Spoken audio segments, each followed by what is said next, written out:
Hundreds of nations have fallen to tyranny in the last century alone. This is our last chance to not relive history.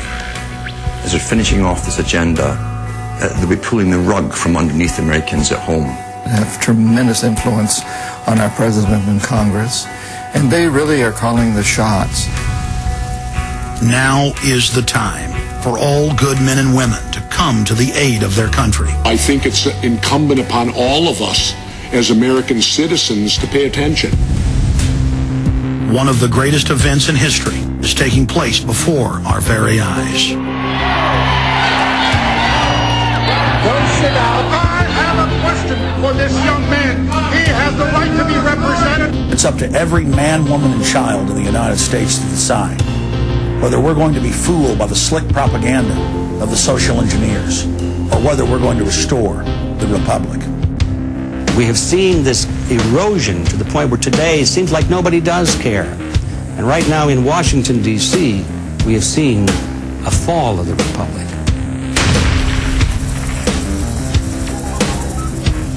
Who's going to soak up the derivatives? Who's going to soak up the debt? Who's going to be penalized? Enron's CEO, Ken Lay, was involved in discussions with you at the White House about helping develop this type of policy, this trading scheme. I don't know. Do you think it's consistent with the spirit of that provision of the Constitution to hand out $500 billion to foreigners? Will we choose liberty or will we choose tyranny? The republic is hanging by a thread. You don't have a president.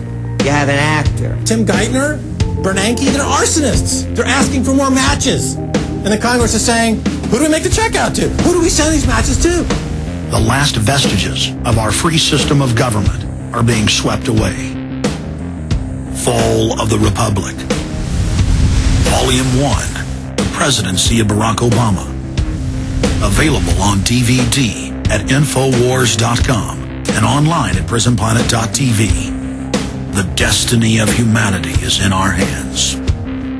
October 21st, 2009.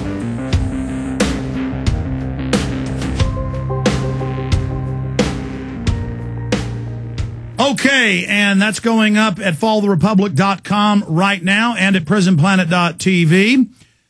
And, of course, in the next few hours at the Alex Jones channel on YouTube if you wish to watch it again, or for radio listeners who aren't watching prisonplanet.tv right now. Is this the fall of our republic, Mike Rivero? I mean, I think we should be honest that for all intents and purposes, they're killing the dollar. That kills the empire.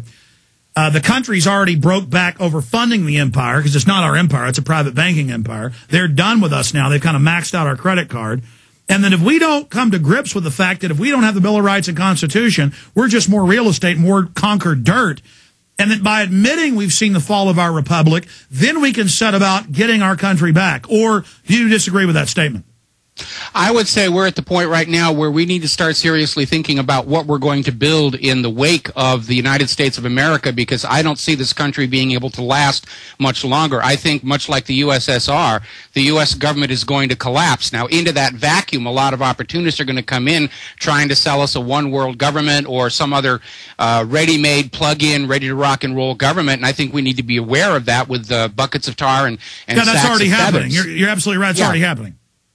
So, I think we, the American people, have got to start sitting down and say, okay, if we're going to have a chance to create a whole new country, it is up to us to decide what it's going to be and to make sure that it's taking care of we, the people, and not just another group of rich opportunists coming in and treating the American people like we're just a bunch of herd animals. Now, I don't know if you're seeing these LRADs and these microwave pain guns they're starting to give out to the police forces, but frankly, that's just the modern equivalent of flogging the slaves back to the slave pens. Exactly, Mike. I wanted to ask you about that. These federal fusion centers going in even in small counties, Obama now admits that's for the patriots, the gun owners, the libertarians, the leftists, anybody that doesn't go along with mainline, drink your fluoride, inject your kids, worship global government. For anybody that's got two brain cells that rub together, they're now deploying LRADs through Homeland Security, saying that's what Northcom's for. They're admitting this is a giant black ski mask. No protest allowed in D.C., no protest allowed in G20. I mean, this is communist China. I mean, this is hellishly illegal.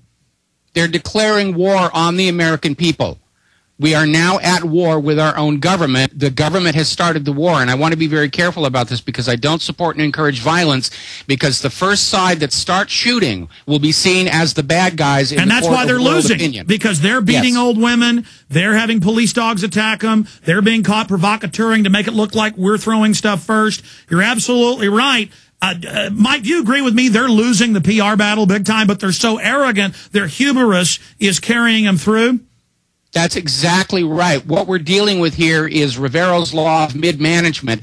We have got all these super elites, most of whom are Cold War fossils who grew up in an age where the government could say and do anything and get away with it. And they're sitting on top of all these mid-level bureaucrats who want to keep their jobs. And so these mid-level bureaucrats are saying, oh, yes, it's all working. They believe you. They still love the political leadership. They're ready to go to war. They're ready to die for Israel. And they're ready to give you more of their money and their children.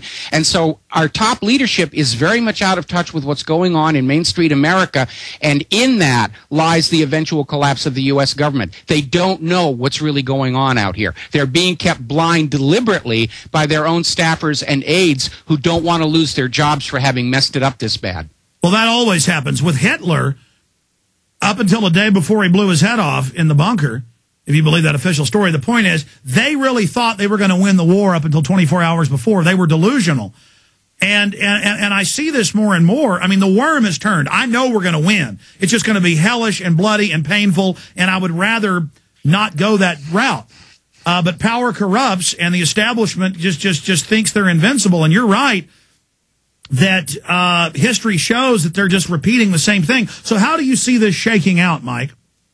I am absolutely convinced that the U.S. government is going to collapse in the manner of the USSR, and we need to study what the Russians did that worked and what the Russians did that did not work. We need to avoid their mistakes. We need to go through our own equivalent of kicking out the oligarchs and putting our nation back on a solid financial track. I mean, look how quickly Putin managed to pay off Russia's debt once they had a working economy that wasn't burdened with centuries of reckless debt. And let's get this straight. He's not perfect. I mean, we're certainly not. But the point is, exactly, if we debate liberal conservative, nothing's ever going to... You must kick the bankers out. You must arrest them. They're the real government. You must end the Fed. Anything else is cosmetic, and that's... Stay there, Mike. I want to get your take on that when we get back.